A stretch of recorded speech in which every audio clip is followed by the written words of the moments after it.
Beaucoup de situations de détresse sont rapportées dans les textes d'aujourd'hui. On peut vraiment les nommer.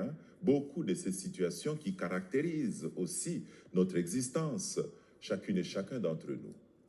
Puis évidemment, il y a la mort, la plus grande souffrance qui est là.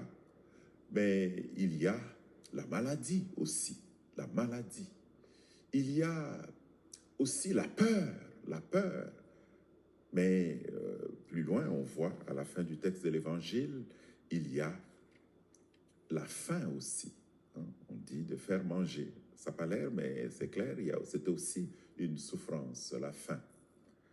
Donc, on a tous ces éléments qui caractérisent notre humanité souffrante.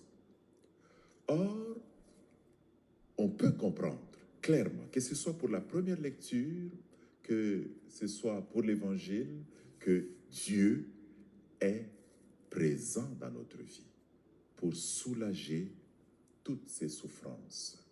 Dans la première lecture, l'image de David qui est assez frappante, devant un garçon qui est révolté, qui en veut même à son père, cette image qui nous montre Dieu. Dieu par rapport à chacune et chacun d'entre nous, qui souffre lorsque nous souffrons. Parce qu'à l'intérieur de ce garçon qui veut faire du tort, il y a de la souffrance. Et Dieu souffre. C'est l'image de Dieu qui souffre, même quand nous sommes révoltés. Et il veut nous apporter la consolation. Il veut nous apporter la guérison. Dans le texte de l'Évangile, c'est l'image du Christ lui-même, Fils de Dieu, qui, de la part de Dieu, vient soulager la misère humaine, guérir et même relever de la mort, donner de la nourriture, apporter la consolation, réconforter l'être humain qui souffre. Nous avons là un Dieu qui se préoccupe vraiment de notre situation. Et cela nous inspire, chacune et chacun d'entre nous, dans nos milieux de vie.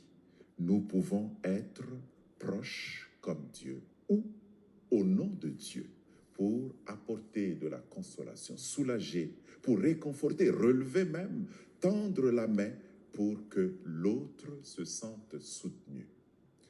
Toutes sortes d'expériences se présentent à nous aujourd'hui. Nous le savons déjà le matin. On va rencontrer des choses auxquelles on ne s'attendait pas. Si nous pouvons garder dans notre cœur cette préoccupation de Dieu et en devenir des témoins, des porteurs, être des bonnes nouvelles dans nos milieux pour soulager et accompagner. Et Dieu est avec nous dans tout cela. Il nous soutient, il nous accompagne. Au nom du Père et du Fils et du Saint-Esprit. Amen.